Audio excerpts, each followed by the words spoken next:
Alright,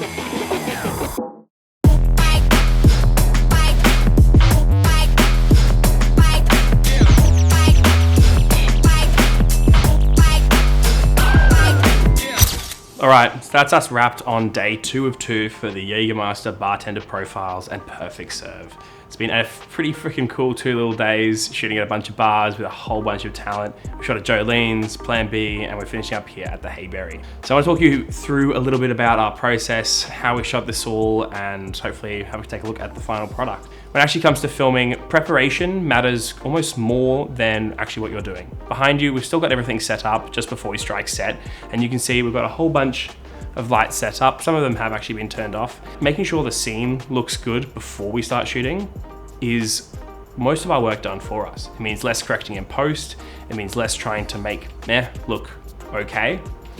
So what we've done is we've gone through, we've removed anything that could be a distraction, anything that could be detracting from our main subject, which is the bottle and what we're creating right here in the front.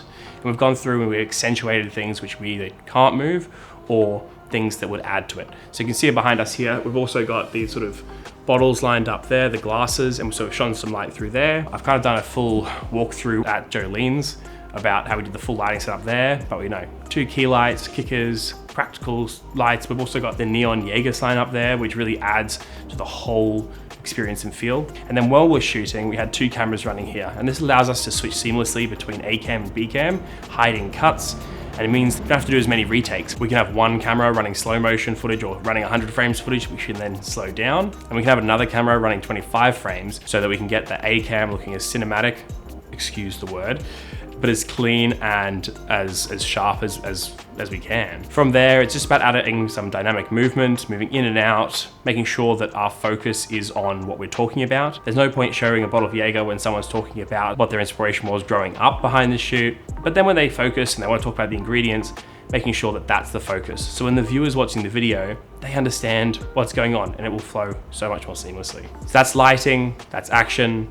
Now, audio. It's a huge component and it's something which, if it's done right, you'll never notice. For this shoot, we had 2 audio sources. The first of which is this. It's a Rode GoPro 2. It's the Go2's Pro. Now these have got 32-bit float internal recording, which is fantastic. If something's too loud or too quiet, we can boost it without damaging the signal. Now to add to that, we also have a boom mic. Although it captures a lot more of the low range frequencies, including things like fridges and the aircon, we can kind of remove most of those in post. And because we can do that, we can also capture a lot more of the natural bass of people's voices. And it doesn't hurt having 2 sources of audio running in case one f***s up, and then you got a backup, which you can always rely on. The boom mic's running to a Zoom recorder, it's offset, it's off camera, and we can just sync that in post. It means that we're not sort of tied down with cables and we don't have to set up any wireless sort of transmission systems. This mic is both recording internally and it also transmits to the B cam. So we've really got 3 sources of audio, which is kind of backup and backup of the backup. Finally, and I think it goes understated on a shoot like this, is logistics. Although this is usually left to producers and that kind of thing, and the really glitz and glam is all of on the cameras and the shooters and the directors, those sort of things. The production behind these sort of things is what brings it all together. There's actually more hours spent pre than post if done right, and it saves so many rounds of revisions and so many rounds of going back and forth of why didn't we have this, why don't we have that.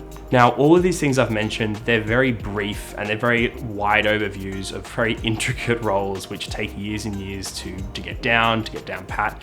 But it's a good look into the immense amounts of little things that go into a production like this. And if you're interested, drop any comments below about what you want to see more of, anything more in detail.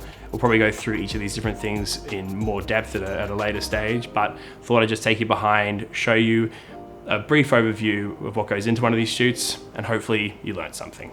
Anyway, that's all for me for now. Talk soon, and all the best.